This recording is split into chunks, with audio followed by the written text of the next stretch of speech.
그렇게 식사를 마치고 후식으로 식혜를 마시고 있었는데 아줌마가 내 손목을 덥석 잡는 거야. 그럼 너도 한참 굶었겠네? 이러면서 말이야. 기나긴 군 생활을 끝내고 약 3주간의 잉여 생활이 계속됐다. 전역하면 반듯하게 그리고 하루하루를 정말 알차게 살아야겠다고 다짐했지만 그 다짐이 무심할 만큼 전역하고서의 내 생활은 정말 보잘것없었다. 아침에 일어나서 하루 14시간을 게임에 허비하고 새벽에 자고 이 생활이 3주가량이나 반복되었다. 전역하면 하고 싶은 것이라면 뭐든지 할 수 있다고 생각했었는데 몸 따로 마음 따로인 것이 나는 아직 의지박약인가 보다. 생각 없이 놀았지만 마음이 편하지만은 않았다. 전역하고 집에서 게임만 하는 아들. 부모님은 아무 말씀 없으셨지만 어찌 눈치가 안 보일 수 있겠는가. 나가서 돈이라도 벌어와야겠다는 생각에 알바천국 사이트를 뒤적거렸다. 처음으로 눈에 보인 아르바이트는 PC방 아르바이트였다. 입대 전 대학교에 다닐 때 PC방 아르바이트를 반년간 했었기에 자신이 있었다. 군필의 휴학생이니 아르바이트는 너무 쉽게 구해졌다. 바로 면접 보러 오고 오는 김에 일도 배우고 가라 했다. 말이 면접이었지 그냥 일은 바로 시작하고 얼굴 한번 보자는 느낌으로 부른 것이었다. 그렇게 면접 당일날 약 2시간 일을 배웠다. 그런데 정말 깜짝 놀랬다. PC방 아르바이트인데 분식집 아르바이트 같았다. 라면, 볶음밥, 수제버거, 라볶이, 떡볶이, 스무디 등등 정말 많은 요리들을 해야 한다. 요즘 게임비 계산은 기계가 있어서 자동으로 계산이 되지만 요리하는 것에서 스트레스를 너무 많이 받았다. 라면도 그냥 라면이 아니라 고추기름 넣고 파랑 마늘도 썰어 넣어야 했다. 순간 군대에서 말년 병장 때의 내 모습이 머릿속에 아른거렸다. 여유로운 생활 속에 몇 달간 익숙해지다 보니 이렇게 바쁜 것이 익숙하지 않았다. 아니 적응 못할 것 같았다. 그래서 결국 사장님께 말씀드리고 못하겠다고 말했다. 집에 와서 잠시 생각에 잠겼다. 돈 벌기가 어려운 줄은 알았지만 생각보다도 더 힘든 것이었다. 하지만 여기서 포기하기에는 너무 쉽게 물러나는 것 같았다. 다시 잉여 생활을 반복할 수는 없었다. 이왕 이렇게 된 거 제대로 돈이나 벌어보자는 생각으로 생산직 공장에 들어가기로 마음먹었다. 공장일 중 그나마 덜 힘들고 야근 없고 기숙사까지 제공하고 80%가 여직원이라길래 내심 썸각을 기대하며 첫 출근을 했다. 근데 좀 실망한 건 여자 직원이 많긴 하지만 평균 연령이 40대였다는 거. 첫 출근 후 그냥저냥 잡부처럼 잡일만 죽어라 하게 되었다. 아침 일찍 와서 컨베이어 벨트 청소하고 작업대 청소하고 쓰레기통 비우는 등 머리는 안 써도 되는 잡부 그 자체였다. 주간엔 물건 박스 나르고 저녁에도 정리 및 청소. 일은 힘들고 고되지만 공장 아줌마들이 오랜만에 총각이라고 사소한 것까지 신경 써주고 챙겨줘서 견딜만 했다. 틈틈이 간식 같은 거 챙겨줘서 당 떨어질 일은 없었다.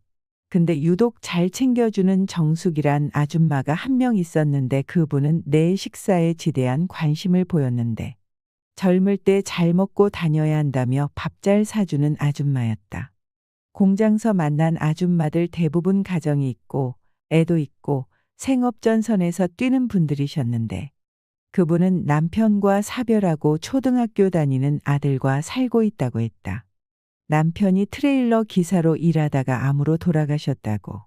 아줌마가 회사에서 5분 거리에 살고 있어 종종 술자리를 가졌는데 나한테 전혀 사심도 없었고 마치 친동생처럼 챙겨주는 순수한 분으로 보였다.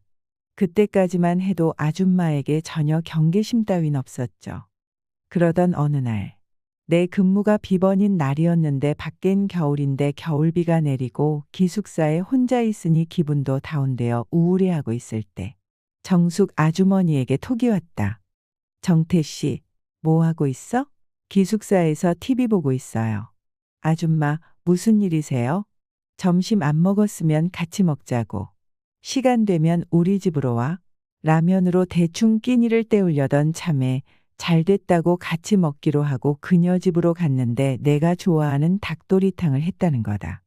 근데 닭도리탕 양을 보니 둘이 먹기엔 너무 많아서 다른 사람들도 부를까요? 하고 핸드폰을 꺼내는데 갑자기 아줌마가 정색을 하시며 너 줄라고 한 건데 딴 사람은 왜 불러? 우리 둘이서 다 먹어 치우자.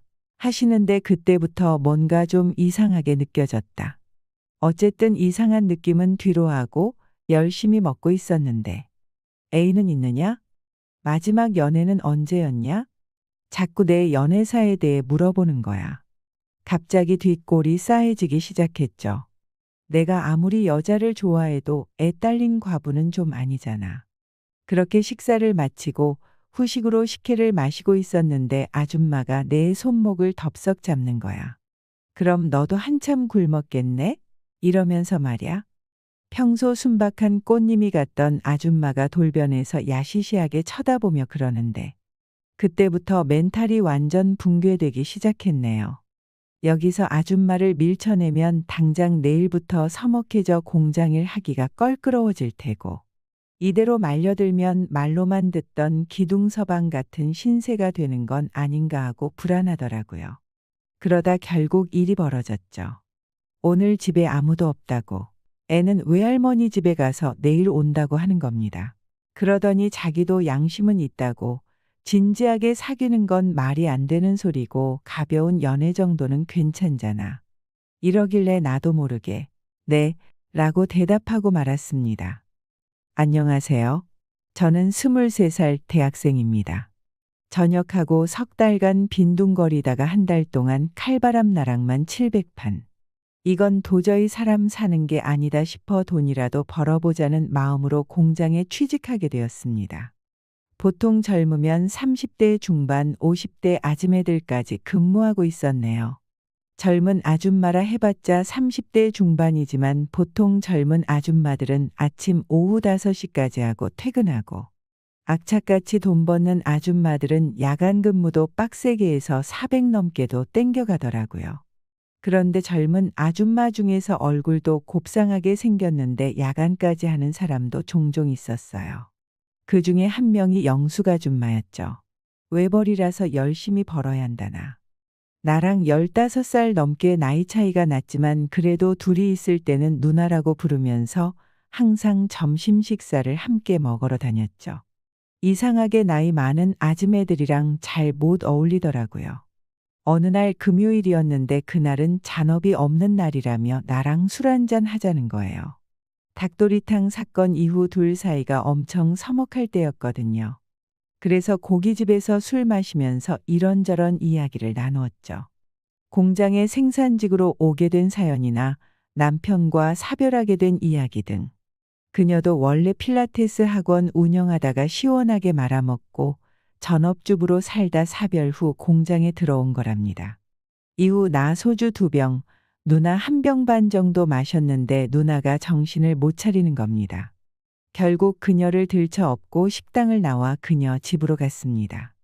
누나는 원래 술이 엄청 센 편인데 그날 일도 풀고 같이 있고 싶어서 일부러 작전 쓴 거라고 나중에 말해주더군요.